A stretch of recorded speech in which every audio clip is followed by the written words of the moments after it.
Meu nome é Lori Filmer, também conhecida como Lori Shaver. Estou vindo aqui hoje só para avisar vocês que temos nossas suspeitas, mas eu não sei porque fui alvo. Eu sou uma filha, eu sou uma amiga, eu sou uma vizinha, eu sou uma serva de Deus, eu sou uma esposa. Sou mãe dedicada de 4 filhos. Oi, melhores amigas do True Crime, bem-vindas de volta a mais um episódio de Seriously.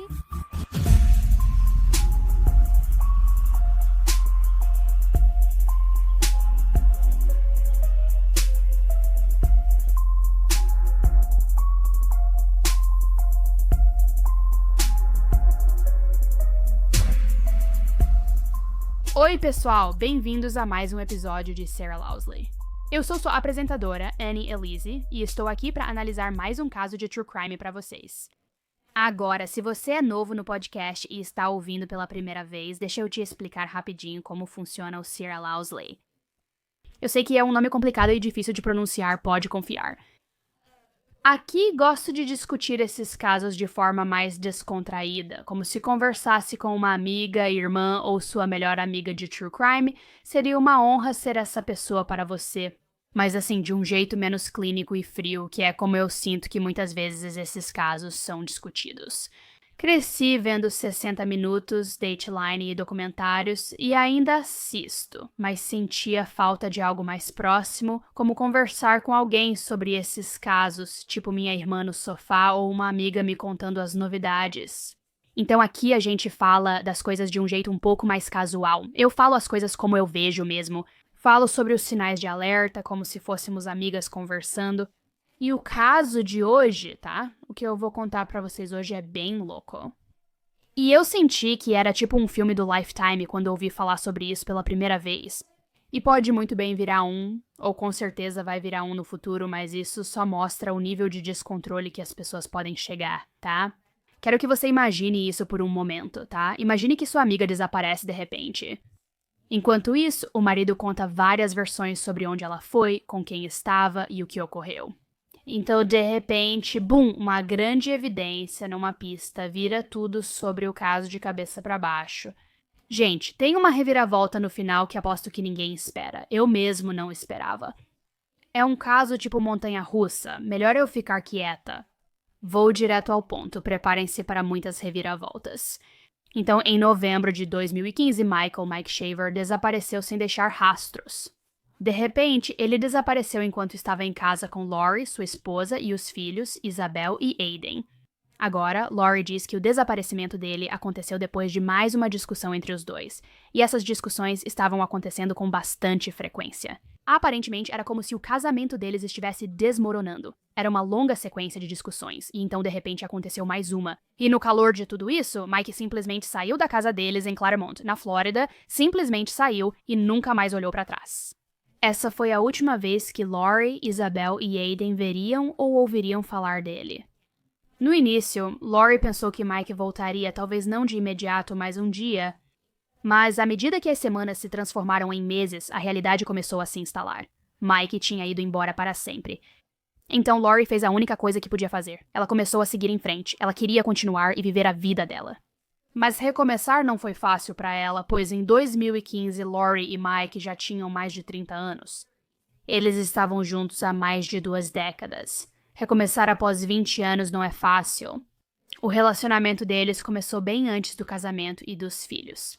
Quero dizer, então a história que eles compartilhavam também tornou o desaparecimento repentino do Mike ainda mais difícil de compreender. Agora, Lori de repente estava em uma posição em que era mãe solteira, tentando lidar com isso, tentando criar seus 2 filhos sozinha, mas também mantendo tudo sob controle e emocionalmente estável para eles. Então ela fez o que pôde para manter as coisas o mais normal possível, mesmo quando as conversas, rumores e sussurros da vizinhança começaram a aumentar. Porque, para quem conhecia Mike, algo sobre o desaparecimento dele simplesmente não estava batendo. Não fazia sentido. Um marido não desaparece do nada, nem um pai abandona os filhos sem deixar rastro. Quero dizer, normalmente, a não ser que ele seja totalmente irresponsável. Mas foi exatamente isso que pareceu acontecer aqui. Agora vamos voltar um pouco e falar sobre como Mike e Lori se conheceram e como foram suas infâncias, porque eu acho que você precisa ter uma visão completa dessas duas pessoas antes de entrarmos no que aconteceu. A história deles começou no interior de Nova York, onde passaram a infância. Mike era o terceiro de 4 filhos. Ele foi criado por uma mãe solteira e desde cedo era fascinado por entender como as coisas funcionavam. Ele gostava de mexer, consertar e construir rádios antigos, eletrodomésticos quebrados ou bicicletas descartadas. Ele recolhia o que muitos viam como lixo, desmontava e remontava tudo. E as duas, Lori e Mike, se conheceram pela primeira vez no ensino fundamental. É assim que a história delas começa. Desde o momento em que elas se cruzaram, algo simplesmente bateu entre elas. Então, eventualmente, a amizade delas evoluiu para uma paixão. Depois, a paixão virou namoro. O namoro virou um relacionamento sério. O relacionamento sério virou noivado. O noivado virou casamento. Quero dizer, ao longo de muitos anos. Elas se casaram após o ensino médio e começaram a construir a vida juntas. Mike tinha o sonho de se tornar piloto e queria muito tirar a licença de voo comercial. Com o tempo, ele até conseguiu um emprego na Piedmont Airlines. Depois, nas horas vagas, ele trabalhava em aviões de corrida competitivos, algo que eu nem sabia que existia, mas a gente sempre aprende, né? Então, conforme o relacionamento deles crescia, Lori também trabalhava e construiu uma carreira no setor de seguros, enquanto Mike seguia sua paixão pela aviação. E a vida deles era um pouco bagunçada, né? Porque o trabalho dele era na indústria de companhias aéreas comerciais. Isso o levava de cidade a cidade, de estado a estado, sempre em movimento, até internacionalmente às vezes. Então, toda essa ida e vinda e essas viagens significavam mudar frequentemente a pequena, mas crescente família deles. Com a chegada de Isabel e Aiden, eles repensaram o estilo de vida, pois era difícil de administrar. Era muita coisa. Mudar de lugar é diferente quando é só você e seu parceiro. Mas agora, quando você tem filhos envolvidos e quer estabelecer uma rotina, dar raízes para eles, as coisas ficam mais desafiadoras, não é? Então Mike e Lori decidiram começar a busca pela casa perfeita, onde poderiam criar a família deles. E, finalmente, eles encontraram. Propriedade espaçosa e linda em Claremont, Flórida, área tranquila e rural, perto de Orlando. E era tudo o que eles esperavam. Eram 2 hectares de terra, muito espaço para as crianças brincarem e até espaço para animais. Então eles realmente abraçaram esse estilo de vida do campo, quero dizer, tanto que até adicionaram patos e galinhas à casa deles. Eles amavam essa vida. Mas agora, tendo esse equilíbrio e essa vida doméstica estável, isso realmente despertou algo em Mike. Agora ele estava desejando esse mesmo tipo de, não sei como chamar, não exatamente raízes, mas aquele mesmo tipo de estabilidade também na vida profissional dele. Ele amava a aviação, mas não gostava das longas e exaustivas viagens constantes. Acima de tudo, ele odiava ficar tanto tempo longe da família. Com o tempo, ele passou a desejar uma mudança que o mantivesse mais próximo de casa e com os pés no chão. E então surgiu a oportunidade perfeita, porque ele conseguiu um emprego como mecânico na Disney World. Ele trabalhava nos monotrilhos, que são aqueles veículos que transportam os visitantes por todo o resort. Você provavelmente já os viu. E para alguém que adorava consertar coisas desde criança, isso agora parecia um sonho realizado. Ele ajudaria como mecânico e um pouco com engenharia também. E também você sabe, na Disney World, o lugar mais feliz da Terra. Se você amava isso quando criança, parece uma coincidência feliz, né?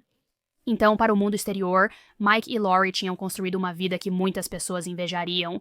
Namorados desde o ensino médio, 2 filhos, casa espaçosa para animais e cultivar alimentos, e 2 carreiras estáveis. Quero dizer, realmente o que todo mundo esperaria ter um dia, né? Mas, como sabemos, a verdade nem sempre é o que parece por fora. E por trás das portas fechadas, o relacionamento deles estava longe de ser perfeito. Com o tempo, as tensões entre os dois aumentaram. Então, o que pode ter começado como uma típica briga ou discussão de casal, começou a se transformar em algo muito mais tóxico e perigoso.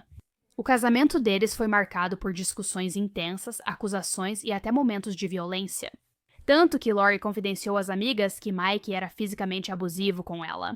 Não só ele supostamente a agredia, mas também a trancava dentro de um armário por horas seguidas. Ninguém nunca presenciou esses supostos incidentes, mas as amigas acreditavam nela. Elas achavam que ela sofria violência doméstica. Mas as amigas próximas de Mike viam a situação de outro jeito. Elas achavam que Lori era uma agressora e o atacava com frequência. Porque, pelo menos em uma ocasião, Mike aparentemente apareceu no trabalho com hematomas visíveis no rosto. Quando seus colegas de trabalho perguntaram o que tinha acontecido, ele admitiu para eles que Lori o havia agredido. Eles insistiram que ele fosse à polícia, pois estavam muito preocupados com o bem-estar dele e das crianças em um ambiente tóxico. Mike recusou a ideia, dizendo que não valia a pena envolver a polícia ou iniciar uma batalha judicial. Sabe, é um casamento tóxico, vou lidar com isso. É a vida agora. Você pode se perguntar, por que o relacionamento deles deu tão errado? Eles eram namorados de escola e pareciam ter tudo. O que aconteceu bem deu errado por vários motivos diferentes. Por exemplo, Mike e Lori se acusavam mutuamente de infidelidade. Cada um suspeitava que o outro estava sendo infiel, e essas suspeitas acabaram levando a discussões explosivas. Como já sugeri, as discussões deles não eram só verbais e frequentemente ficavam físicas. E em várias ocasiões, tanto Lori quanto Mike supostamente passaram da violência física para ameaçar um ao outro com armas de fogo durante as discussões. Quero dizer, isso ficava especialmente intenso. Em setembro de 2014, uma briga ficou especialmente perigosa quando, numa noite, Lori teria encontrado mensagens suspeitas no celular de Mike e uma discussão intensa começou. Não está claro o que foi dito, e algumas fontes afirmam que Lori só achou o número de uma mulher no celular dele, não mensagens incriminadoras. Mas seja lá o que for que ela encontrou, foi o suficiente para Lori iniciar essa grande briga. E essa briga ficou realmente intensa, tanto que levou Lori a ligar para o 911. Quando ela ligou, disse à atendente que, apesar de já terem discutido antes, essa foi a primeira vez que a situação se tornou física e houve violência. Mas ela afirmou que Mike a agarrou e que ele a atacou. No entanto, quando a polícia chegou, Mike contou uma história completamente diferente, assim como eles estavam contando duas versões diferentes para os amigos. Segundo Mike, Lori foi quem levou a situação à violência física, não ele. Ele disse que ela ficou furiosa por causa dessas mensagens de texto e que, em um acesso de raiva, foi pegar uma arma e não só ameaçou usá-la para matá-lo, mas também disse que iria virar a arma contra si mesma. Os dois beberam naquela noite e, temendo que ela cumprisse as ameaças, Mike pegou as chaves do carro dela e a impediu de sair. Embora eu não veja como isso impediria ou diminuiria a ameaça, porque apesar de não ser certo beber e dirigir, eu pensaria que o melhor seria que ela saísse de casa para não usar a arma.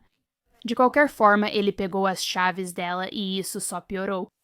Porque então, supostamente, Lori avançou nele de novo, ainda com a arma na mão.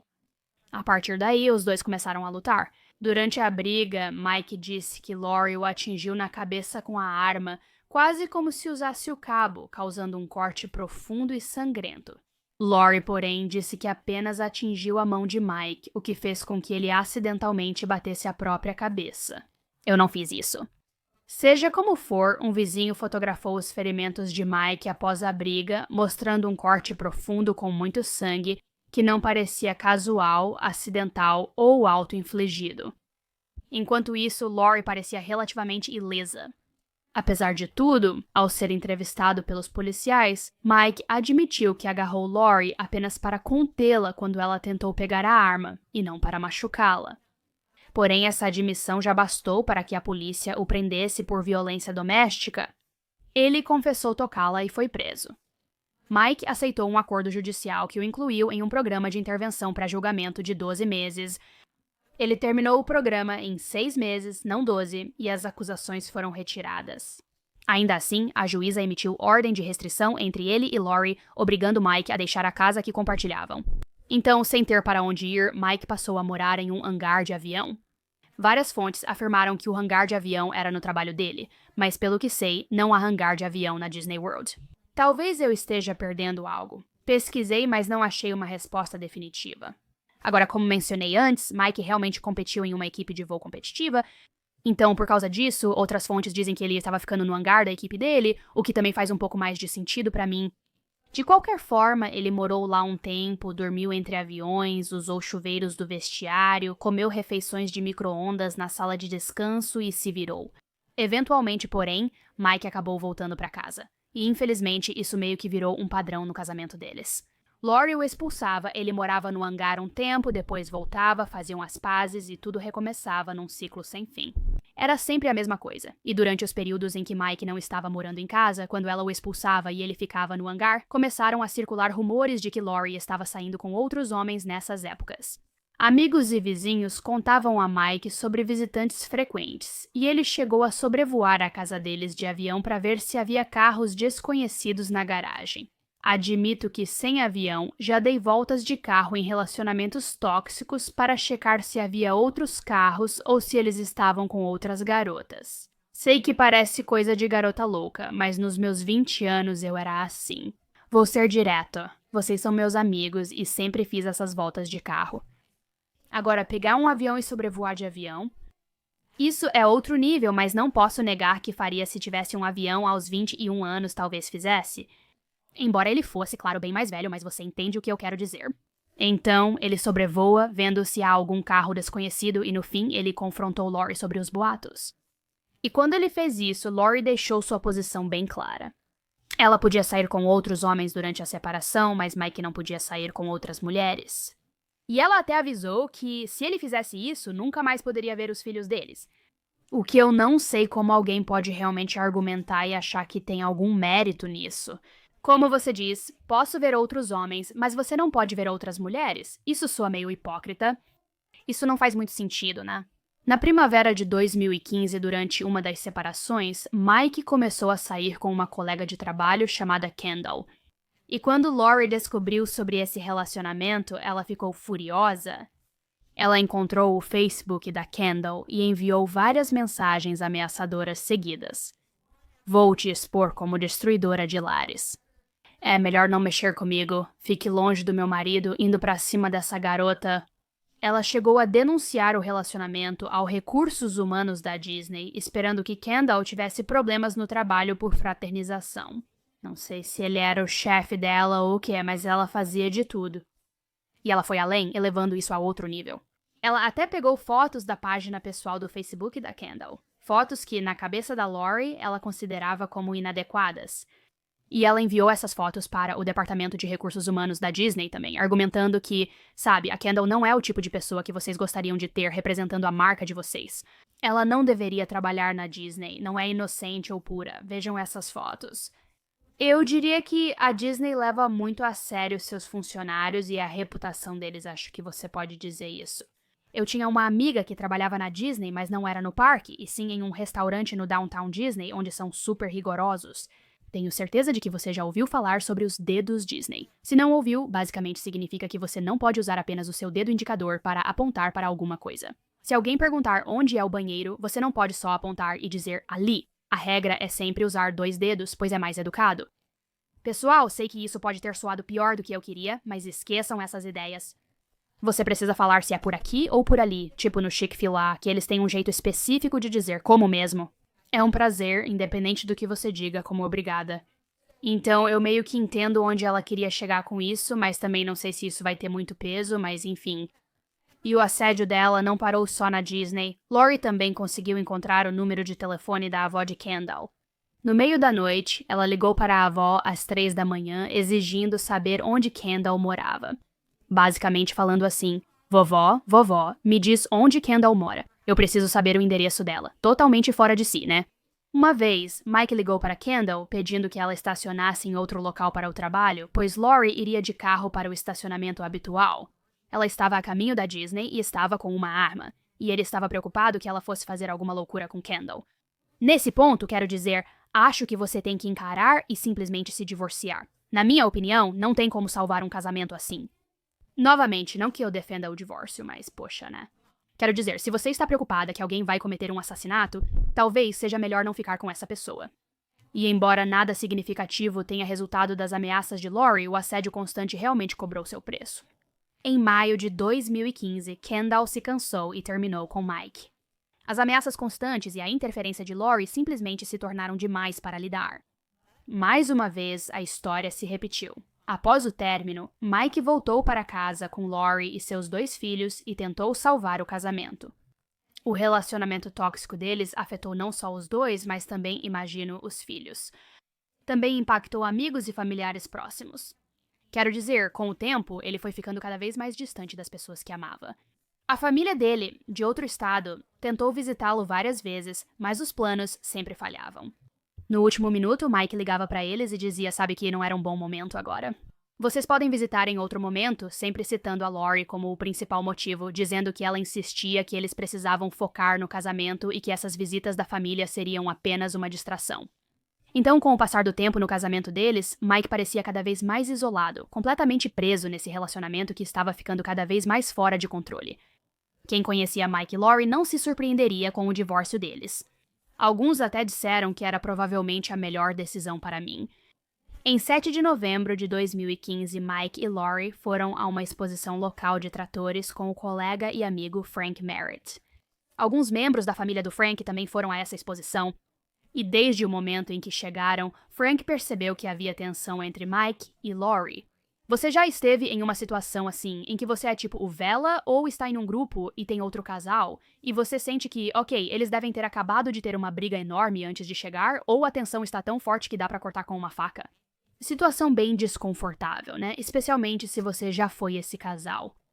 Já passei por isso até com meu marido. Brigamos, tínhamos um lugar pra ir e ao chegar fingimos que estava tudo bem. A gente fala sobre isso em casa depois. Não é bom pra ninguém, né? No evento de tratores, eles quase não interagiram. Lori também se recusou até mesmo a reconhecer ou fazer contato visual com qualquer pessoa que estivesse lá. O desconforto entre Mike e Lori era tão óbvio, deixando tudo constrangedor para todos ao redor deles. Apesar de não ter ocorrido uma discussão ou momento marcante, o clima ficou estranho e a situação desconfortável. O que seria uma tarde divertida acabou se tornando uma experiência nada agradável. Isso fez com que Mike e Lori fossem embora mais cedo. No dia seguinte, após o constrangimento na exposição de tratores, Frank quis saber como Mike estava se sentindo. Tá tudo bem, tipo, você chegou em casa em segurança, sabe? Essas coisas. Ele enviou uma mensagem de texto, mas não obteve resposta, o que não o preocupou. Ele pensou que ele e Lori ainda tinham questões a resolver e provavelmente continuam conversando, mas não estou preocupada. Querendo respeitar a privacidade do Mike, ele evitou entrar em contato com ele pelo resto do dia. No dia 9 de novembro, 2 dias depois, ele ficou mais preocupado e decidiu checar novamente. E dessa vez ele finalmente recebeu uma mensagem de volta, mas não era nada do que ele esperava. Não era uma mensagem que ele imaginava que receberia, porque era breve e completamente fora do comum. Mike informou a Frank que estava pedindo demissão para, segundo ele, salvar seu casamento. E Frank achou isso muito estranho, porque Mike sempre foi dedicado ao trabalho. Sempre foi confiável e apaixonado pelo trabalho. Então não fazia sentido que ele simplesmente desistisse de repente e fosse embora sem nenhum aviso prévio. A forma como as mensagens foram escritas também parecia um pouco estranha, quase impessoal, como se não viessem realmente do Mike. Então Frank não conseguia se livrar dessa sensação estranha de que algo estava muito errado aqui. E infelizmente ele estava certo. Essa demissão repentina não pegou só Frank de surpresa, mas também o gerente de Mike. Quando Mike faltou ao trabalho por 3 dias seguidos, seu chefe o procurou e perguntou: "O que está acontecendo? Onde você está? Está tudo bem?" Mesmo assim, a resposta de Mike por mensagem foi curta e indiferente. Ele disse: "Pode me demitir. Eu não vou voltar." Não surpreendentemente, o chefe de Mike ficou completamente pego de surpresa por essa demissão repentina. Foi algo tão diferente do que Mike fazia, tão drástico e sem aviso prévio. No entanto, também não havia muito o que ele pudesse fazer. Se Mike estava determinado a sair, ninguém conseguiria forçá-lo a ficar, afinal, ele já era um homem adulto. Frank, ainda preocupado, resolveu conferir pessoalmente como Mike estava. No dia 13 de novembro, ele foi à casa de Mike em Claremont para ver como ele estava, e Lori abriu a porta. E Lori disse para Frank: "Frank, sabe de uma coisa? Mike foi embora. Nós tivemos uma discussão acalorada porque ele estava conversando com outras mulheres. Eu confrontei ele sobre isso e ele foi embora." E de acordo com Lori, ele não só saiu no meio da discussão deles, mas também saiu dirigindo com muita pressa. Agora, algo nessa história não soou bem para Frank. Não só porque, de novo, não era do feitio dele, mas também porque o carro do Mike ainda estava parado na garagem, exatamente onde ele sempre estacionava. Se ele saiu sozinho e com pressa, por que não usou o próprio carro? Por que o carro continuava lá? Frank passou a pressionar Lori sobre isso. Quando ele fez isso, ela começou a mudar a história, dizendo que um SUV preto parou na casa e o motorista era o amigo do Mike, Roberto. E então o Mike entrou nesse carro e foi esse carro que saiu em alta velocidade. Ela disse que ele saiu com tanta pressa e que o Roberto e o Mike aparentemente estavam indo para a Geórgia de todos os lugares, que ele saiu tão rápido que deixou para trás o carro dele, a carteira, as roupas. Quero dizer, tudo, e isso deixou o Francisco ainda mais desconfiado. Apesar das preocupações dele, Lorena seguia dizendo que não sabia onde Mike estava ou quais eram seus planos. Essa foi a última vez que alguém fora da família teve notícias sobre o paradeiro do Mike. A partir desse momento, ele aparentemente simplesmente desapareceu sem deixar rastros. Então, depois do desaparecimento dele, a história da Lori sobre o que aconteceu com ele parecia mudar um pouco dependendo de com quem ela estava conversando. Lori contou para os familiares que ele tinha ido para o aeroporto e que se mudou para outro estado. Às vezes ela dizia que ele se mudou para a Geórgia, às vezes dizia Califórnia, outras vezes até dizia Nova York. Mas a história dela mudava constantemente, o que, claro, gerou suspeitas. Ainda assim, ninguém entendia o que se passava. Qual era a verdade? Cerca de um mês após a partida dele, Lori passou a agir de modo ainda mais suspeito. Ela começou a vender todas as coisas dele. Quero dizer, ela tentava se livrar de tudo que ele tinha, ferramentas de aviação caras, armas, qualquer coisa. Parecia que ela mal podia esperar para se livrar daquilo. Ela vendeu alguns itens dele para amigos, colegas e familiares, muitos dos quais ainda não acreditavam que Mike, que passou anos montando sua coleção de ferramentas caras, simplesmente abandonaria tudo sem avisar. Então, naturalmente, essas pessoas começaram a fazer muitas perguntas pra Lori, né? Tipo, pra onde o Mike foi, por que ele deixaria todas essas coisas pra trás? Mas as respostas da Lori eram vagas. Ela dizia que o relacionamento já não ia bem ou que ele dava mais trabalho do que valia. Agora não é mais problema dela. Só respostas vagas e sem muito contexto. Apesar do casamento tóxico, ela e Mike ficaram juntos por mais de 20 anos. E o fato de que ele simplesmente tinha desaparecido sem deixar rastros, ela não parecia particularmente abalada. Não houve pânico, buscas frenéticas ou preocupação, nem mesmo com os filhos dela, menores de 10 anos, cujo pai sumiu de repente. Era quase como se Lori simplesmente tivesse aceitado que Mike a deixou, junto com os 2 filhos, sem nem ao menos dizer adeus. Mesmo com respostas estranhas de Lori sobre o sumiço dele, família e amigos de Mike não se preocuparam nem tiraram conclusões, pois Mike ainda mantinha contato. Ele enviava mensagens de texto ou pelo Facebook de vez em quando. Esse era seu padrão de comunicação. Lembre-se, ele já se afastava há anos naquela época. Eles atribuíram isso ao fato de que ele foi embora, está em outra fase da vida e falarão com ele quando possível, sem se preocupar muito. Porém, o tom das mensagens de Mike começou a mudar. Elas ficaram ainda mais frias, mais distantes, e todas tinham esse tema inconfundível de, sabe, me deixem em paz, me deixem sozinho. Em mensagem estranha para um familiar, Mike escreveu, cansei dessa porcaria de vai e vem. Todo mundo só precisa me deixar em paz, assim como fizeram a minha vida inteira. Nem preciso dizer que foi algo extremamente duro, fora do comum. Foi uma declaração ousada e abrupta, mas não soou um alarme imediato. As pessoas enfrentam momentos difíceis e às vezes só precisam se afastar para se recompor. Então parecia que, ok, ele só precisava de um tempo. E os amigos e a família pensaram, sabe, que ele entraria em contato de novo quando estivesse pronto para conversar. Mas à medida que os dias viraram semanas, o contato do Mike ficou ainda mais esporádico. Todo mundo foi ouvindo cada vez menos dele. E ao mesmo tempo, eles não faziam ideia de onde ele realmente estava ou o que ele estava fazendo. E as mensagens que recebiam ficaram ainda mais estranhas. Uma vez, a sobrinha do Mike, alguém com quem ele era muito próximo, mandou uma mensagem só para saber como ele estava. Mike respondeu perguntando quem ela era, dizendo que nunca a conheceu e pediu: me deixe em paz, não te conheço, fique longe.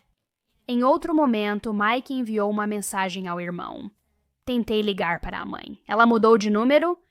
Só para esclarecer, a mãe deles não mudava o telefone há anos, e Mike sabia. Se ele realmente quisesse falar com ela, teria conseguido. E o comportamento estranho não ficou só nas mensagens. A atividade dele no Facebook mudou bastante. Antes, ele postava muitas fotos próprias, dos amigos, aviões do trabalho e algumas da família. Agora, a linha do tempo dele estava cheia de memes aleatórios e postagens que pareciam totalmente desconectadas da personalidade dele. E então as coisas ficaram ainda mais estranhas quando a foto de perfil do Facebook dele de repente mudou de uma foto pessoal dele para uma imagem aleatória de um grupo de pessoas em um bar onde o Mike nem aparecia. Scott, amigo dele, notou a mudança e logo tentou achar Mike na foto, mas percebeu que ele nem aparecia nem ao fundo. Confuso, ele resolveu investigar e fez uma busca reversa de imagem no Google com a foto. Para sua surpresa, ele descobriu que a foto não era original. Era uma imagem de banco de dados usada por uma empresa de Bloody Mary, ou melhor, de promoção de bebidas alcoólicas. Enquanto isso, todo mundo ao redor de Lori continuava cada vez mais preocupado com o desaparecimento repentino dele, porque ela ainda parecia completamente indiferente à situação. A falta de preocupação ou urgência dela era extremamente perturbadora, especialmente considerando as circunstâncias. Porque, na verdade, Lori parecia seguir em frente de forma surpreendentemente rápida. Um mês após Mike partir, ela conheceu Jeremy Townsend em um parque. Jeremy era casado, mas mesmo assim perseguiu Lori como o lixo de pessoa que ele é, e ela não parecia se importar. Lori disse a ele que tinha ficado solteira recentemente e explicou que o marido dela, tinha a deixado abruptamente junto com os filhos, embora ela não tenha entrado em muitos detalhes. Ela parecia totalmente pronta para esse novo relacionamento. E não demorou muito para Lori ficar apaixonada por Jeremy. Na verdade, com menos de um mês de relacionamento, Lori mostrou o quanto ela levava a sério esse relacionamento. Ela tatuou o apelido de Jeremy J bem acima da virilha. Até uma tatuagem com o nome de alguém no braço já é muito para quem está junto há só um mês. Tatuar bem acima da sua, você sabe, a área íntima, isso é outro nível, isso é dedicação. Só vou dizer, cada um faz suas escolhas, mas eu nunca tatuaria o nome de alguém em mim. Eu acho que é um beijo da morte, mas, vai em frente, Lori, eu acho. Agora, ela claramente leva esse relacionamento a sério e está muito comprometida com ele. Enquanto isso, ele inicialmente achava que esse relacionamento com ela era puramente casual, puramente sexual. Afinal de contas, ele era casado. Agora ele estava sobrecarregado com o apego intenso da Lori, grudada nele como uma perseguidora nível 5. Nesse momento, ela o bombardeava com mensagens, questionando sobre o casamento, por que ainda usava a aliança, não se divorciava e se estava apaixonado por ela. O assédio constante de perguntas e exigências emocionais era demais para Jeremy lidar, e não era o que ele achava que tinha aceitado. Mas então a situação tomou outro rumo inesperado quando a esposa do Jeremy, Vanessa, recebeu uma entrega muito bizarra no trabalho dela. Ela ganhou um grande buquê de flores com um cartão escrito: "Rosas são vermelhas, violetas são azuis. Minha esposa é uma vadia, seu marido também é. Desculpe por isso. Confira suas mensagens no Facebook. Precisamos conversar, Mike." Então, confusa e com razão um pouco assustada, Vanessa checou suas mensagens no Facebook. Ao fazer isso, ela encontrou centenas de mensagens do Mike. Nessas mensagens, ele revelou detalhes do caso de Jeremy e Lori, incluindo capturas das conversas deles. Incluiu até as fotos nuas inadequadas que trocaram. Então Vanessa ficou compreensivelmente muito chateada e confrontou seu marido, Jeremy, sobre isso, e ele não tentou negar. Em vez disso, ele admitiu o caso e imediatamente terminou tudo com Lori. Ele garantiu a Vanessa que estava comprometido em trabalhar no casamento deles. Se ela lhe desse outra chance, ele nunca mais veria a Lori. Nada disso aconteceria. Está acabado. Agora, imagine como Lori ficou magoada. Ela ficou frustrada e realmente tentou reconquistar Jeremy, mas seus esforços foram inúteis. Ele queria que seu casamento desse certo. Terminou com ela, mas Lori não ficou chateada por muito tempo. Em vez disso, ela rapidamente colocou os olhos em outra pessoa. Um cara chamado Travis Filmer, que também era um líder de igreja local que ela conheceu por meio de amigos em comum. A química entre eles era inegável e eles rapidamente se aproximaram um do outro. Travis, que sempre quis ter uma família, se sentiu atraído pelo vínculo de Lori com seus filhos, o que ele achava incrivelmente atraente. Quero dizer, ali estava ela, deixada pelo marido, abraçando a maternidade sozinha. No início de 2016, Lori fez uma festa com fogueira, aproximando-se ainda mais de Travis. Isso realmente foi a faísca que iniciou o relacionamento deles. E, conforme continuaram se encontrando, ela garantiu a Travis que seu casamento com Mike tinha acabado oficialmente, que eles estavam oficialmente divorciados, que Mike não estava mais envolvido na vida dos filhos deles, que ele não pagava pensão alimentícia, que ela era totalmente independente e estava por conta própria. Enquanto isso, amigos e família de Mike percebiam como o relacionamento de Lori e Travis ficava sério. Naturalmente, começaram a perguntar sobre isso, já que a curiosidade sobre Mike continuava. Já fazia quase um ano que ninguém via ou falava com ele, e ainda não sabiam onde ele estava ou o que fazia. Lori explicou: "Não, eu e Mike estamos divorciados. Fui ao tribunal, acabou. Ele se foi, acabou pra mim. Estou seguindo minha vida." Porém, devo dizer que ela afirmou nunca ter visto Mike na audiência do divórcio. Ela disse que ele não queria estar lá, então eles ficaram em salas separadas durante todo o processo e eles se divorciaram e tudo deu certo. Mas toda a história ainda parecia estranha. Mesmo assim, Lori estava confiante, então não a questionaram mais. Ela parecia ter aceitado rapidamente essa nova realidade. Ela postava nas redes sociais fotos como se nada tivesse acontecido. Ela estava compartilhando fotos dela e do Travis se divertindo juntos. Ela compartilhava fotos dos filhos dela. Ela postava fotos de projetos em que trabalhava em casa, principalmente reformas. Um detalhe específico foi a colocação de uma laje de concreto para uma fogueira no quintal. E ela e Travis até gravaram suas iniciais nesse cimento, finalizando oficialmente o projeto. Era quase como se ela estivesse agindo como se tudo estivesse perfeito, perfeitamente normal, sem se preocupar com nada no mundo. Para qualquer um de fora, pareceria que nada de estranho aconteceu. Em 31 de dezembro de 2016, Lori e Travis deram o próximo passo no relacionamento. Eles se casaram em uma cerimônia pequena e íntima no quintal de Lori, e esse evento foi bem reservado. Apenas alguns familiares e amigos próximos estavam presentes, e tudo estava indo muito bem. Parecia uma ocasião muito feliz, muito alegre e cheia de amor. Mas então, do nada, Lori teve um colapso emocional inesperado. Ela se trancou no banheiro com uma arma, ameaçando tirar a própria vida, e a situação surgiu completamente do nada. Todos ao redor dela ficaram atônitos, sem saber como reagir. Não era aquele nervosismo ou ansiedade comum antes do casamento. Isso era, obviamente, muito mais intenso. E por quê? Um familiar conseguiu conversar com Lori, acalmá-la e trazê-la de volta à realidade. Então o casamento continuou como planejado, eles se casaram, ela parecia ter voltado ao seu eu alegre. Ela estava fingindo aproveitar o casamento e não havia nenhum sinal de que uma crise sequer tinha acontecido. E isso por si só deixou as pessoas um pouco desconcertadas, sabe? Tipo, como alguém vai de um extremo ao outro assim. Mas ninguém realmente sabia como entender aquilo. Foi só um momento bizarro que não parecia combinar com a vida que Lori vinha mostrando para o mundo. Mas Lori seguiu em frente. Ela e Travis se casaram, continuaram o relacionamento e até tiveram 2 filhos juntos, fazendo com que Lori agora fosse mãe de 4 crianças. Em meados de 2017, o mistério sobre o paradeiro de Mike aumentou, mas ninguém tinha notícias dele. Algumas pessoas, como amigos próximos e familiares, recebiam uma mensagem ocasional dele, sabe? Dizendo que estava bem, que só estava dando notícias, mas era basicamente isso. Sem ligações ou detalhes da vida dele, nada.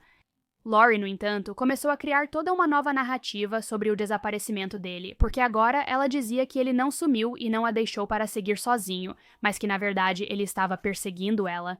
Ele está seguindo ela para todos os lugares que ela vai. Ela disse que precisou chamar a polícia ao vê-lo seguindo-a de carro. E de acordo com Lori, quando a polícia chegou ao local para investigar, eles ainda descobriram que Mike tinha colocado dispositivos de rastreamento no carro dela. Ela disse que havia tantos rastreadores ocultos que a polícia precisou levar o carro à delegacia para removê-los todos. Levou 2 semanas para ele encontrar todos e se livrar de tudo. Quero dizer, ele estava perseguindo ela ao extremo, tipo, ao máximo mesmo. Ainda assim, apesar do que aconteceu, ela, por algum motivo, não fez um boletim de ocorrência oficial por perseguição ou assédio. Em vez disso, ela só continuou desabafando com as amigas sobre isso, falando dessa vigilância constante, perseguição, mas nunca querendo realmente tomar uma atitude legal para resolver. E havia uma mistura meio estranha nisso tudo que despertou a curiosidade das amigas e da família dela. Quero dizer, ela estava levantando sinais de alerta para qualquer pessoa próxima dela, porque, por um lado, ela se mostrava como vítima da perseguição e obsessão do Mike, mas ao mesmo tempo não estava disposta a tomar nenhuma medida legal para se proteger ou proteger os filhos. Se ela realmente estivesse com medo, por que não faria nada a respeito? Em 2018, família e amigos de Mike chegaram ao limite. Algo estava claramente errado, e o fato de ninguém saber dele há mais de 2 anos estava cada vez mais difícil de ignorar. Para as pessoas que conheciam o Mike bem, simplesmente não fazia sentido. Elas não aceitavam que ele cortasse contato voluntariamente, ainda mais com os filhos. Ele até podia cortar laços com Lori, mas seus filhos eram sua única constante. Mike sempre foi um pai dedicado, e todos sabiam que, mesmo se tentasse se afastar da Lori, jamais abandonaria os filhos. Então, em fevereiro de 2018, o amigo dele, o Scott, o mesmo que percebeu aquela mudança estranha no perfil do Facebook, a foto trocada, sabe, pela foto de banco de imagens do grupo do site Bloody Mary, ele sabia que simplesmente não podia mais ignorar aquela sensação incômoda no fundo do estômago. Ele sabia que tinha algo errado, então ele decidiu que ia tomar uma atitude. Digo, ele não tinha notícias do amigo há mais de 2 anos. Então, ele pediu que a polícia fizesse uma verificação de bem-estar no Mike na casa da Lori. Ele não tinha certeza do que esperar, mas sabia que algo nas histórias não fazia sentido. Quando a polícia chegou, Lori estava calma e cooperativa, respondendo a tudo sem hesitar. Ela explicou como e quando Mike foi embora, mantendo que ele saiu da vida deles em 2015. Ela permitiu que a polícia entrasse para revistar a casa. Quero dizer, ela parecia totalmente despreocupada com essa invasão, sem demonstrar nenhuma preocupação. Mas então, quando os policiais passaram pela casa e chegaram ao quintal, tudo mudou. Porque bem ali, perto da fogueira que, lembre-se, Lori vinha postando com tanto entusiasmo nas redes sociais, a polícia encontrou uma depressão incomum na laje de cimento. Essa área media 2 por 3 metros, com depressão de poucos centímetros de profundidade. E de forma suspeita, essa depressão tinha o formato de um corpo humano. Então, essa descoberta imediatamente levantou preocupações entre os policiais, e eles disseram para Lori: "Olha, nós vamos voltar hoje à noite com cães farejadores. Tudo bem com você?" Até então, Lori era calorosa, falante e acolhedora. Mas quando se tratou do quintal, o comportamento dela mudou drasticamente. Aquela mulher amigável e cooperativa desapareceu. De repente, ela ficou fria, reservada e irritada. Ela mandou seus policiais saírem, dizendo: "Não permito nenhum cachorro aqui sem mandado. Saiam da minha propriedade e sumam. Qualquer dúvida, falem com meu advogado." Esse tipo de reação fez os investigadores hesitarem. Se ela não tinha o que esconder, por que mudou de repente?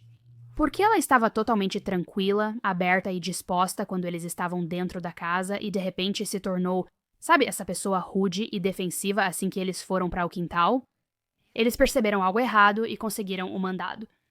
No dia 9 de março, quase um mês após a primeira visita perturbadora, os investigadores retornaram à propriedade da Lori. Desta vez, eles trouxeram algo. Trouxeram ferramentas de escavação, cães farejadores de cadáveres e estavam cada vez mais certos de que algo estava muito errado. Não demorou muito. Assim que os cães foram soltos no quintal, um deles foi direto para a fogueira, circulando ao redor várias vezes, sinalizando que algo debaixo da superfície exigia atenção. Uma equipe de policiais cavou a grossa laje de concreto e, em poucas horas, foi recompensada pelo esforço. Eles viram o primeiro sinal de restos humanos, especificamente um braço parcialmente exposto. E a partir daí, a equipe simplesmente continuou cavando. Ao terminar de cavar, acharam um corpo enrolado em lençol e preso com uma lona. Foi descoberto a aproximadamente 1 metro de profundidade e, nesse ponto, era basicamente apenas um esqueleto vestindo apenas meias e roupa íntima. Era evidente que os restos mortais estavam ali há meses ou anos. Enquanto essa busca ocorria, isso lembra um pouco Chad Daybell. Ela simplesmente ficou dentro de casa, apenas observando silenciosamente enquanto tudo acontecia. Mas então, no momento em que o corpo foi encontrado, ela entrou no carro e foi embora. Os investigadores continuaram trabalhando, mas a saída dela não passou despercebida. Quero dizer, se é que alguma coisa, isso só levantou mais perguntas sobre o que ela sabia, né? E sobre o que ela tentava evitar. O corpo foi removido e enviado para análise detalhada. Com o DNA do pai do Mike, autoridades confirmaram em 2018 que os restos mortais eram de Mike. A linha do tempo da morte dele foi reduzida para o final de 2015, uma data que, claro, coincidia com a última vez que alguém o viu ou teve notícias dele. Uma autópsia revelou a verdade chocante sobre a morte do Mike. Ele foi baleado na cabeça com um revólver calibre .38. Coincidentemente, era o mesmo tipo de arma que Lori mantinha em sua cabeceira e já usara para ameaçar Mike antes. Então, essa descoberta confirmou o que todos os amigos e familiares do Mike temiam. Mike não havia abandonado a vida ou os filhos. Ele foi assassinado. Com cada nova evidência, eles se convenciam ainda mais de que Lori era responsável pela morte dele. Mas provar isso seria outro desafio, pois apesar da verdade começar a surgir, Lori não se renderia sem lutar. E a investigação sobre a morte do Mike era só o começo, porque lembra, eu te disse que tinha uma reviravolta nisso no final que ninguém, nem eu mesma, esperava. Após encontrarem os restos de Mike, a polícia emitiu outro mandado semanas depois para investigar melhor a propriedade. Os investigadores usaram iluminação especial para encontrar manchas e um rastro de sangue da sala de jantar até a varanda dos fundos. Entre as manchas de sangue, eles também encontraram vários folículos capilares. O sangue nos cabelos foi enviado para análise, e os resultados dos testes mostraram mais tarde a presença de DNA misto de Lori e de um homem não identificado. Infelizmente, nunca haveria uma correspondência direta para nenhum dos dois. Embora não pudesse ser ligado a Mike, também não podia ser descartado. A investigação após a descoberta do corpo de Mike começou a traçar um quadro. Não só que Lori possivelmente tinha assassinado Mike, mas que ela viveu com esse segredo por anos e também conviveu com o corpo dele em seu quintal por anos. Os investigadores constataram que a última ligação do celular de Mike foi em 7 de novembro de 2015, dia em que ele foi visto pela última vez. As contas bancárias dele também contaram uma história muito preocupante, porque no final de 2015 a movimentação bancária dele simplesmente parou. Sem saques em caixas eletrônicos, sem compras com cartão de crédito, nenhum sinal de que ele estivesse vivendo em algum lugar, nada. No entanto, alguém usou as contas dele por um curto período depois de 7 de novembro. Todas as evidências apontavam Lori como quem usava as contas. Os registros indicaram que, em 19 e 23 de novembro, alguém usou o cartão de débito de Mike para comprar roupas e lingerie online. As compras foram enviadas para a casa de Lori na Flórida, em seu nome, e não para a Geórgia, onde ela disse que Mike havia se mudado. E nas semanas seguintes, alguém esvaziou completamente a conta de Mike, sendo que a maioria das transações eram online, o que também era meio fora do padrão para Mike, porque ele era mais do tipo que fazia compras presencialmente, não era muito de comprar online. Mas em dezembro daquele ano, a conta dele ficou no vermelho e nunca mais foi usada. Os detetives encontraram outras discrepâncias financeiras, como as flores enviadas para Vanessa, esposa do Jeremy, compradas com o cartão de débito pessoal da Lori. Cheques para Mike continuaram chegando na casa e eram depositados em uma conta controlada por Lori. Enquanto isso, todas as contas dele ficaram em aberto, o passaporte venceu e o empréstimo em seu nome não foi pago. Quer dizer, vamos lá, está bem claro o que aconteceu aqui, né? Mas além desse rastro financeiro, os investigadores descobriram uma montanha de evidências digitais. Todas as mensagens supostamente do Mike, incluindo textos e postagens no Facebook, foram rastreadas até o IP da Lori. Para amigos e família de Mike, isso confirmou suas suspeitas. As mensagens não pareciam ser dele porque não eram dele. Alguém fingia ser o Mike e, de novo, tudo indicava a Lori, mas não era só isso. Um amigo próximo do Mike mostrou mensagens de texto enviadas por ele pouco antes de desaparecer. Nessas mensagens, Mike compartilhou algo assustador. Ele disse que Lori queria o dinheiro do seguro de vida dele, e admitiu temer que ela pudesse matá-lo por isso. Ainda mais perturbador, ele contou ao amigo que, se algo acontecesse com ele, a Lori iria encobrir tudo fingindo ser ele na internet, que ela assumiria a identidade dele e tomaria o lugar dele. Isso, é claro, parecia impensável na época, mas agora começava a aparecer um plano que já estava em andamento. E havia, claro, a arma. Um revólver calibre .38 que Lori mantinha na mesa de cabeceira e já teria usado para ameaçar Mike. Depois, Lori vendeu essa arma a um vizinho. E embora fosse o mesmo tipo de arma que foi usada para matar o Mike, a bala que foi recuperada dos restos dele estava muito danificada para ser comparada de forma conclusiva a uma arma específica. Eles estão montando o caso e reunindo evidências. O investigador conversou com Travis, novo marido de Lori. Ele afirmou várias vezes não saber que Mike estava morto, nem que estava enterrado no quintal da casa que hoje divide com Lori. Ele disse que sempre acreditou que Mike apenas sumiu e que ele e Lori já estavam oficialmente divorciados.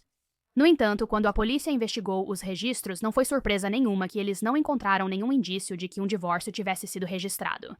Na entrevista, Travis lembrou de um comentário estranho da Lori sobre o Mike. Não é que ele esteja desaparecido.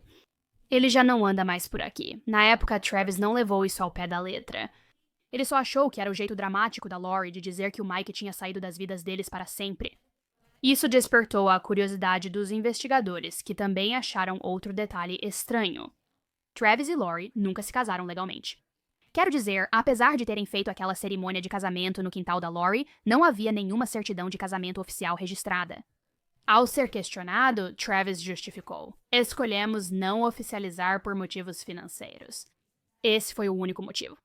Mas, diante do que os detetives já sabiam, a desculpa dele não convenceu, principalmente ao descobrirem que Travis ajudou Lori a despejar o concreto onde Mike foi enterrado. Então, todas as evidências se acumularam, e uma coisa se tornou inegável: Mike não havia desaparecido por vontade própria. Ele havia sido assassinado e todos os indícios apontavam para Lori. Em setembro de 2020, Lori foi oficialmente considerada pessoa de interesse e presa. Ela foi acusada de homicídio doloso em segundo grau e de cumplicidade após o crime.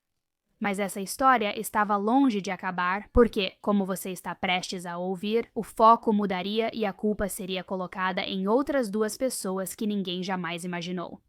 Inicialmente, Lori foi mantida sem direito à fiança na cadeia do condado de Lake, mas em dezembro de 2020 ela pagou uma fiança de $50 mil e foi liberada enquanto aguardava o julgamento. Ela afirmou ser inocente e negou qualquer envolvimento na morte de Mike. Em vez de manter um perfil discreto em liberdade sob fiança, ela teve uma atitude bizarra. Ela postou um vídeo muito longo no YouTube tentando se defender e também pedindo ajuda financeira para todas as despesas legais dela. Sentada no pier à beira d'água, Lori estava ao lado de sua advogada de defesa, negando envolvimento no assassinato de Mike e apresentando o principal argumento de defesa do caso. E eu preciso dizer, você tem que ouvir isso para acreditar. E não é como uma coletiva de imprensa estranha. É um vídeo super produzido que se chama Eu Sou Inocente. Tem de tudo: imagens de drone, pôr do sol, música suave e bandeira americana. Parece um comercial, sinceramente é ridículo, principalmente pelo alvo das acusações e pela história confusa. Bom dia, eu sou Jeffrey Weggs, sou advogado criminalista aqui no condado de Lake, Flórida. Sentada à minha esquerda está Lori, uma cliente minha. Lori, infelizmente, não está sendo acusada do crime mais grave que qualquer pessoa pode enfrentar em sua vida. Lori é acusada de assassinato. Esse incidente teve origem em um relacionamento, pois ela era casada com seu primeiro marido, Michael. Lori foi vítima de repetidos violência física por parte de Michael. Isso durou por vários anos. Envolveu o escritório do promotor do estado, envolveu a obtenção de medidas protetivas para a proteção de Lori. O Departamento de Crianças e Famílias foi chamado à residência. Michael foi removido da residência. E nesse momento, ou em algum momento depois disso, Lori começa a sair com outra pessoa. Não citaremos o nome dele, mas ele é o sujeito desta ação. Esse relacionamento surgiu para Lori quando ela deixava as crianças na escola, e esse mesmo indivíduo percebeu hematomas e ferimentos em Lori. Ele confrontou Lori e até hoje não sabemos, ou até certo ponto vamos descobrir, mas disse ter servido nas forças especiais. Ele tinha sido designado para proteger o presidente Bush e que tinha uma habilidade especial para proteger Lori de Michael Shaver. Ele chegou a dizer para Lori que tinha a habilidade, o conhecimento e as técnicas especiais para matar alguém e que ninguém jamais veria, saberia ou conseguiria incriminá-lo de nenhuma forma. Com Michael fora de casa, Lori teve um relacionamento com esse mesmo indivíduo. Esse mesmo indivíduo se aproximou de Lori e durante o relacionamento deles, Michael estava ausente. Michael estava fora de casa. Ele havia desaparecido de alguma forma da qual suspeitamos já ter a resposta. De qualquer forma, esse mesmo indivíduo, esse homem misterioso, aconselhou Lori a criar um pátio nos fundos de sua casa, disse a ela quanto concreto ela precisaria, mostrou onde colocar e até ajudou na compra do concreto. Bem, mais tarde, esses dois indivíduos terminaram. Esse indivíduo voltou para sua primeira esposa. E depois Lori começou a namorar outra pessoa. Bem, eles tinham concreto ali. E ela e esse indivíduo com quem ela agora é casada, Travis, construíram esse pátio Sem que Lori soubesse, debaixo do pátio estava Michael Shaver. Mais tarde, a polícia a procurou, tendo recebido alguma informação, conselho ou suspeita de que um crime havia sido cometido. Agora, não sabemos exatamente quem contou isso à polícia, mas vamos descobrir sobre isso. E debaixo do pátio estava Michael Shaver. Agora, quando a polícia confrontou Lori sabiamente disse: "Quero falar com um advogado. Só falo com vocês depois de falar com um advogado." Então ela veio até mim. Depois de entrevistar Lori, eu entendi o que tinha acontecido e confrontei a polícia, contando a eles coisas que eu havia descoberto, o que eu sabia sobre o caso, quem suspeitávamos que tinha cometido esse crime. A polícia evidentemente fez vista grossa para isso e algum tempo depois acabou prendendo Lori pelo crime. Agora não há nenhuma evidência forense que ligue Lori a esse crime, muito menos a qualquer outro crime. Não há arma. Não há evidência balística, nem evidência química, nem qualquer outro tipo de evidência que possa ligar Lori a esse crime específico de assassinato. O foco da defesa dela foi Jeremy, com quem ela já se relacionou e que terminou com ela para salvar o casamento. Dizem que ele matou Mike por ciúmes, pois queria Lori. Ele sabia dos abusos que ela sofreu com Mike, queria protegê-la e estava completamente apaixonado por ela. Sem que ela soubesse, ele enterrou o corpo do Mike na propriedade dela, deixando-a sem saber o que aconteceu. Parece improvável, né? Mas então, depois de pedir dinheiro para a defesa da Lori, ela falou diretamente para a câmera, lutando contra as lágrimas, falando sobre os filhos dela, e ela foi realmente bem convincente. Eu estou aqui hoje diante de vocês só para dizer que nós temos nossas suspeitas, mas eu não sei porque fui alvo, porque fui incriminada ou acusada desse crime horrível. Eu não sou culpada. E qualquer pessoa que me conhece sabe que meus filhos são a minha vida. Eu sou filha, sou amiga, sou vizinha. Sou serva de Deus, sou esposa e sou uma mãe dedicada de 4 filhos. Minha vida são meus filhos. O bem-estar dos meus filhos sempre foi e sempre será minha maior prioridade. E é por isso que eu nunca faria mal ao pai dos meus filhos. E eu sei que tem pessoas por aí tentando me pintar de uma forma que não sou, mas essa não sou eu. Eu sou amorosa, eu sou cuidadosa, eu tenho um coração servil. Eu não julgo as pessoas. Eu aceito todos. Sempre tento ver o lado bom das pessoas.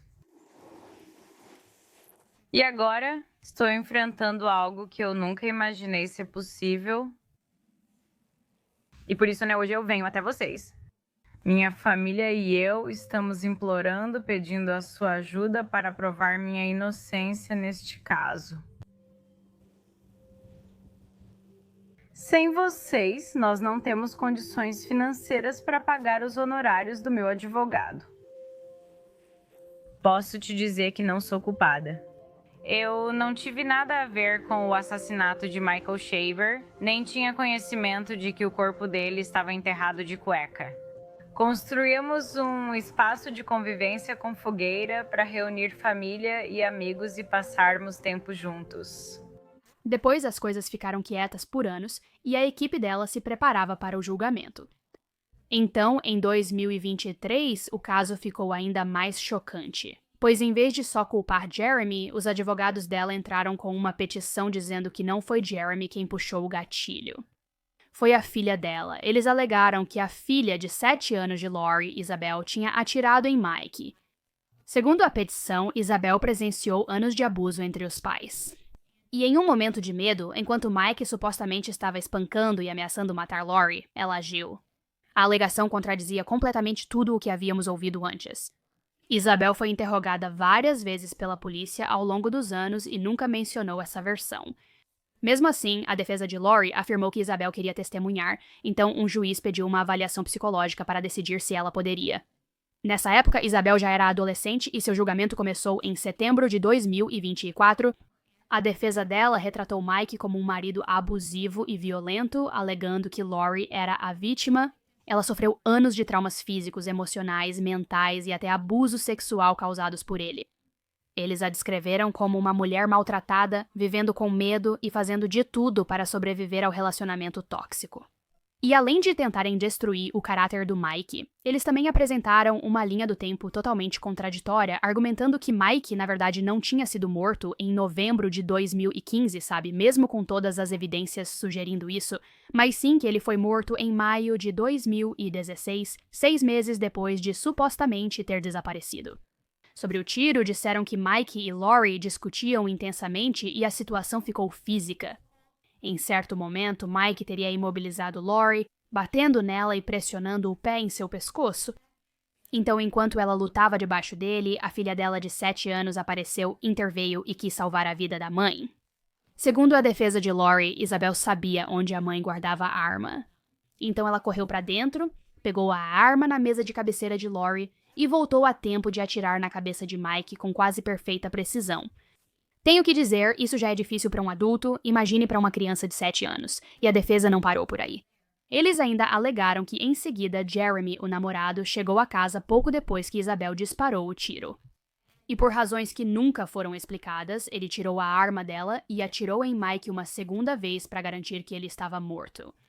Porém, o depoimento do legista contradisse totalmente essa afirmação. Mike foi baleado uma vez e só uma bala foi retirada. A defesa disse que Jeremy falou para Lori ir embora com as crianças, o que ela fez, e ao voltar, o corpo de Mike já não estava mais lá. Ela não sabia o que Jeremy tinha feito, onde estava o corpo dele, o que tinha acontecido, mas Jeremy disse para ela ficar quieta. Eu resolvi tudo e fique quieta, porque se você falar, eu não vou assumir a culpa sozinha. Mas Jeremy testemunhou para a acusação e negou tudo. Ele afirmou que não estava na casa durante ou após o tiroteio e que nesse tempo nem estava com Lori. Eles já tinham terminado o relacionamento, ele estava tentando resolver as coisas com a esposa. Em algum momento, quando você esteve na casa do Shaver, o Michael Shaver estava lá? Não. Em algum momento você chegou a uma cena onde o Michael Shaver havia sido baleado? Eu digo o quê?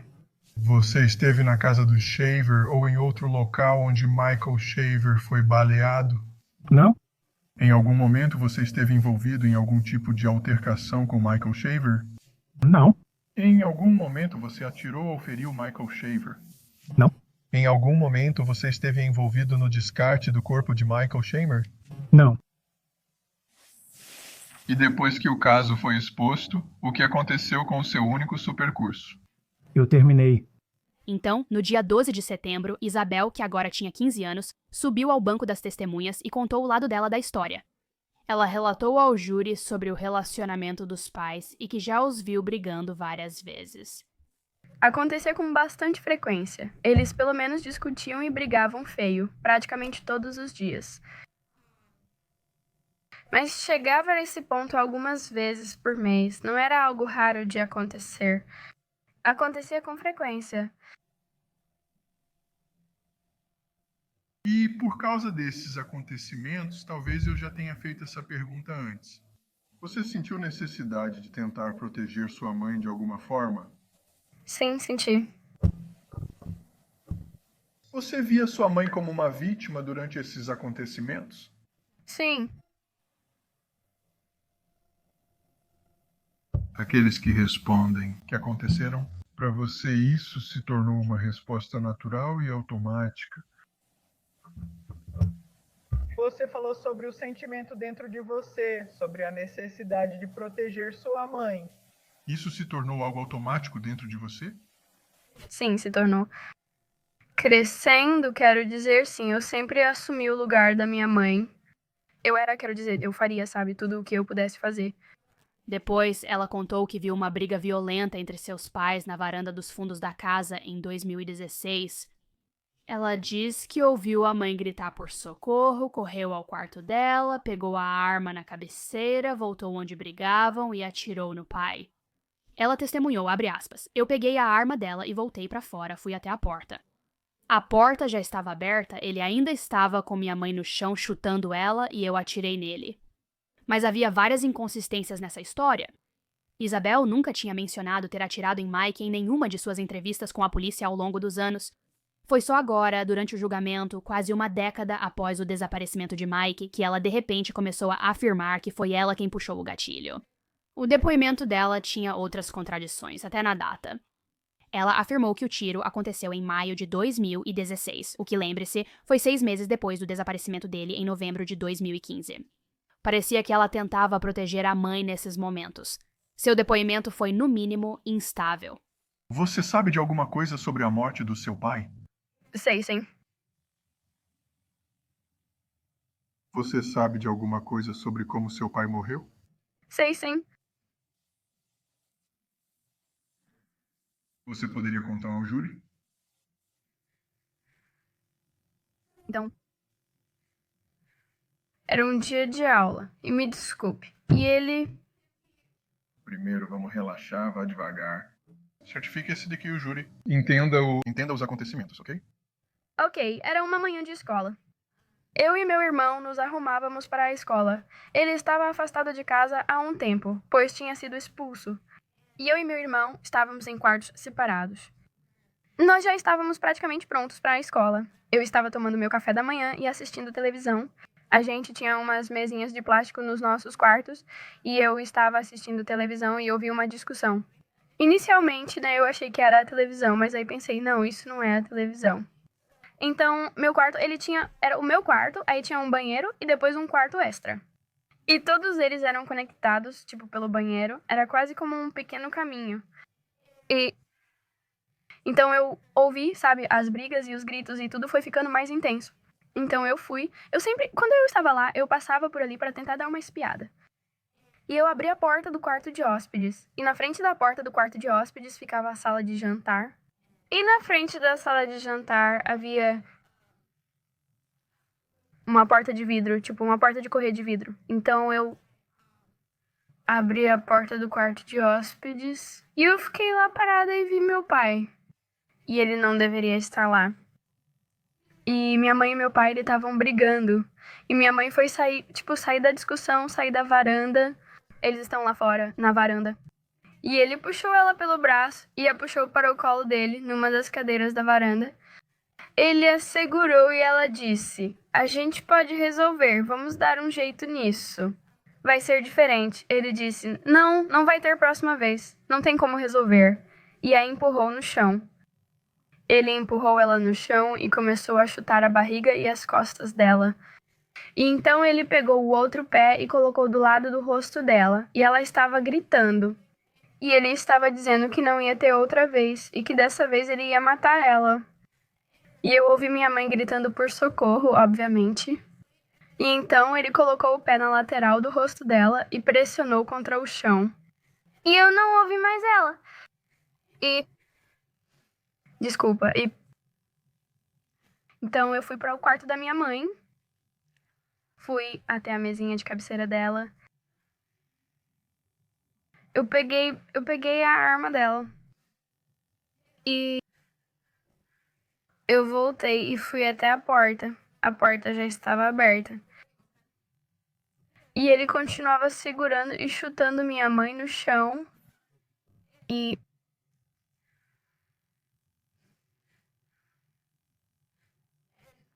eu atirei nele. E nada aconteceu. Ele não caiu. Nada aconteceu. E então, Jeremy... Posso te interromper um pouco também? Você disse que nada aconteceu. Ele estava em pé ou sentado? Ele estava sentado na cadeira. Ele estava sentado na cadeira. Ele estava sentado na cadeira. Certo. Você atirou nele. Você sabe exatamente onde você atirou nele? Eu não tenho certeza exata. Não. Você atirou nele pela região de trás? Onde você acha que atirou nele? Eu estava mirando na cabeça dele, mas não tenho certeza de onde a bala foi parar. Ok. E o que aconteceu depois que você disparou a arma? Ele só estava sentado, imóvel. Nada aconteceu, sem sangue, nada. E então, Ok, deixe-me intervir aqui, ali, se eu puder. Você sentiu quando disparou aquele tiro que precisava fazer aquilo ou teria matado sua mãe? sim. Tem certeza disso? Tenho certeza disso. Na sua opinião, ele estava usando esse tipo de força? Sim. Era necessário. Sim. Tá tudo bem. O que aconteceu após você atirar nele? Ou acha que ele atirou nele mesmo? Depois, Jeremy veio e ele. Quanto tempo? Foi logo depois que aconteceu. Tipo, eu nem tive chance de sair, de me mexer, nada ainda. E ele entrou e tirou a arma de mim. E então ele atirou nele de novo. E foi aí que ele caiu no chão. E minha mãe tinha se arrastado para longe. Ele caiu no chão. Jeremy atirou nele. Ele contou pra gente, ele falou pra minha mãe tirar a gente de casa, levar a gente pra escola e que a gente precisava ir embora. A gente não pode contar pra ninguém. Não podemos falar pra ninguém. Não podemos chamar a polícia. Não podemos dizer nada. Senão ele ia fazer a mesma coisa comigo, com meu irmão. E ele ia, sabe, machucar a gente também. Então a gente foi pra escola. Parecia ensaiado e incerto, fazendo muitos acreditarem que ela havia sido orientada. Percebendo que o depoimento da Isabel causou mais mal que bem, a defesa tomou uma decisão drástica de última hora.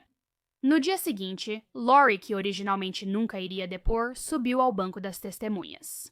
Lori usou seu tempo diante do júri para se apresentar como uma vítima de longa data dos supostos abusos de Mike e, mais uma vez, afirmou que ela havia. Pedido de divórcio feito sem registro legal. Ela apresentou sua versão do dia da morte de Mike, relatando história quase igual à de Isabel. Mike voltou de surpresa naquela manhã, iniciou um ataque violento e acabou morto a tiros durante a briga. Eu sabia que ele estava lá fora, pois podia vê-lo pela janela da cozinha, no pátio dos fundos. Então eu fui até lá e começamos a conversar, e a situação foi se agravando. E eu fui voltar para dentro porque aquilo não estava indo a lugar nenhum e ele não ia embora. E eu abri a porta de vidro deslizante para entrar.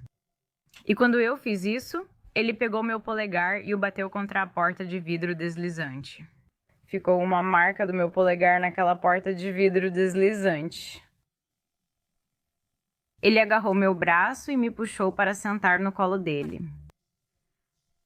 E a cadeira mais distante que tinha, eu sei, eu não tenho uma foto aqui na minha frente, mas a porta de vidro deslizante tinha tipo um pilar e tinha a gente tinha tipo uma mesinha de bistrô ali na frente. E perto da porta de vidro deslizante havia uma cadeira. Ele me puxou para sentar no colo dele. Ele estava me segurando. E naquele momento eu só tentava convencê-lo. Ok. Eu sei, nós vamos resolver isso. O que ele está te dizendo durante isso, Lori? Eu estava falando naquele momento. Eu estava com medo. Por isso estou dizendo, podemos resolver. Era o que eu fazia sempre por medo. Estou no colo dele sendo segurada. Ok. E então ele me empurrou para o chão. Ok. Quando ele te empurra para o chão, ele faz mais alguma coisa? Depois que ele me empurrou para o chão, ele começou a me chutar no estômago. Ok. Supondo que você estivesse grávida ou algo assim. Sim, eu já tinha contado para ele sobre o aborto e ele estava gritando naquela hora. Ok. Ele está fazendo alguma ameaça de te machucar, algum dano físico sério? Sim, ele disse que desta vez não, que eu não ia escapar. Ok. Dessa vez não, quero dizer, nós já passamos por tantos acontecimentos, mas essa não foi a primeira vez. Quero dizer, ele já tinha puxado uma arma pra mim no Publix em Clama. Essa não foi a primeira vez. Vamos não falar sobre isso. Eventos anteriores. Tudo bem? Sim, me desculpe. Então você está no chão. E ele está te chutando. No estômago. Ok, ele está te chutando forte. Sim, muito forte. Ele está fazendo alguma declaração de intenção de te matar ou algo assim? Sim. Ok, ele está falando de uma forma Ok. Ele está falando de uma forma que as crianças poderiam ouvir isso? Ah, sim, nós duas estávamos. Ok. Eu estava gritando. O que você lembra depois? A próxima coisa que eu vejo é... Eu nem posso dizer que é a Vi.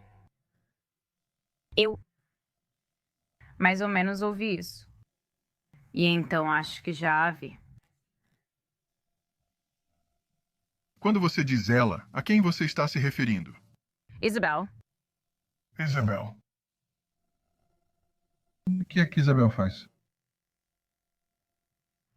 ela tinha disparado um tiro.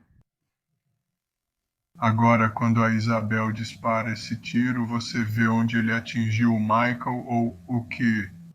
Eu não consegui. Onde você está depois que a Isabel dispara a arma?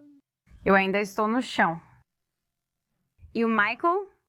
Qual é a próxima coisa de que você se lembra?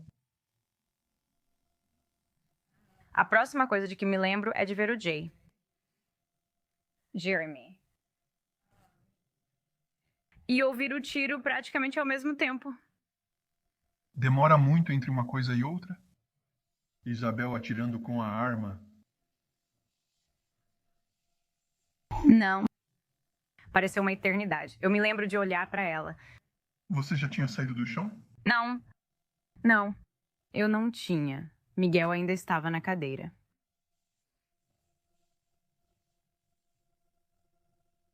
Depois que Jay chega, você ouve Jay disparar a arma de fogo. E depois que Jay dispara a arma de fogo, o que você ouve ou observa em seguida?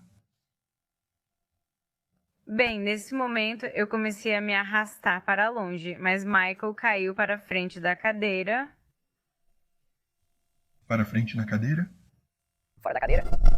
Ok, isso foi depois que Jeremias atirou ou depois que Isabel atirou? Jeremias.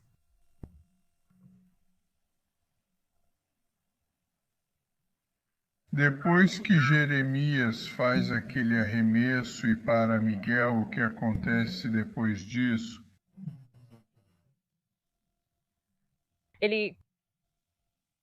Me levantei. Entramos na casa e no quarto de Isabel.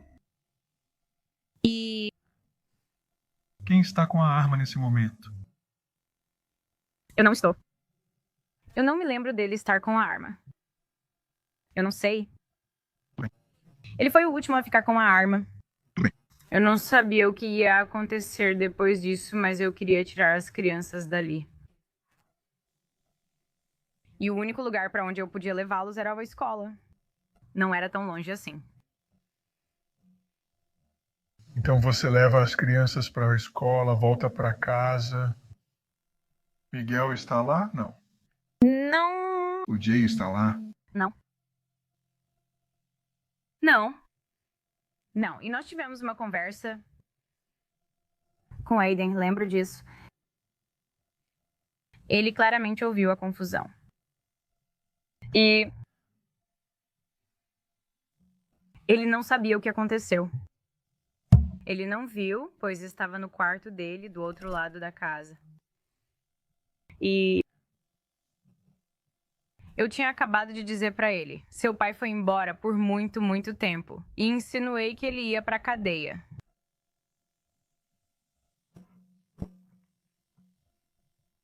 Agora, você viu algum buraco recém-cavado na propriedade enquanto andava por lá ou se movia por lá depois desse ponto? Não. Quando Jeremy disse, eu vou cuidar disso, você tinha algum motivo para acreditar que o corpo estava na sua propriedade? Não, nunca. Ele não poderia ter feito isso. Eu não fiquei fora tempo suficiente para que ele pudesse descobrir a dimensão. Não. A promotoria insistiu. O IP, cartões de crédito, mensagens, em toda a propriedade, ela colocou uma nova laje de concreto exatamente sobre onde o corpo do Mike foi enterrado. Qual a chance disso? Se não sabia onde ele estava enterrado, por que colocar a laje ali? Foi coincidência? Não, é claramente uma tentativa de encobrir. No fim, eles só disseram que a história dela não fazia sentido.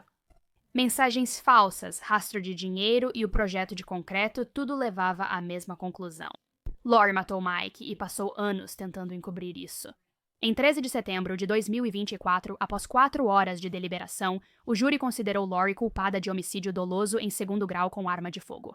Ela foi absolvida da acusação de cúmplice, mas 2 meses depois, em novembro de 2024, aos 42 anos, foi condenada à prisão perpétua. Lori ficou em silêncio na sentença, mas em uma carta de 14 páginas ao promotor, voltou a acusar Jeremy do assassinato e afirmou sua inocência. Acho curioso, pois ela já culpou Jeremy, depois a filha, e agora voltou a culpá-lo. Simplesmente não faz sentido. O novo marido dela, Travis, ainda acredita que Lori é inocente e não teve relação com a morte de Mike. Mas muita gente está dividida por aí. Algumas pessoas acham que, ok, talvez a filha dela tenha feito isso. Eu não acho. Sinceramente, no fundo do meu coração, não acho. Alguns acham que Lori fez isso, outros acreditam que foi Jeremy. Quero saber a opinião de vocês. Mas esse é um daqueles casos que marca, não só pelas reviravoltas, mas também pelo tempo que a verdade demorou a aparecer. E isso nos lembra que a justiça nem sempre é imediata, podendo ficar enterrada, literal e figurativamente, por anos. Quando a verdade vem à tona, ao menos traz um pouco de paz para quem ficou para trás. Como a família dele disse, Michael nunca será esquecido. Podemos ficar em paz sabendo que a história é conhecida por todos. E isso, mais uma vez, é realmente muito poderoso. Isso mostra por que falamos desses casos e histórias. A família quer que todos conheçam essas histórias e que sua voz não seja esquecida. Ele era pai e filho. Ele era um grande homem, quero dizer, desde que o suposto abuso não tenha sido real, eu vou dizer isso. Embora mesmo que tenha sido, isso não justifica ele ter sido assassinado, mas você entende o que eu quero dizer. Mas agora, mesmo com Lori atrás das grades, é como se as perguntas ainda permanecessem. Por que Isabel testemunhou do jeito que ela fez? O que realmente aconteceu naquele dia? E será que Lori agiu sozinha? Será que ainda existe algo nessa história que nunca saberemos? Então me contem o que vocês acham lá na seção de comentários do Spotify, ou na seção de avaliações da Apple, ou se você estiver assistindo isso no YouTube, nos comentários. Quero saber o que vocês pensam. Sei que o episódio foi intenso, mas agradeço por ouvirem a história do Mike e manterem sua voz viva.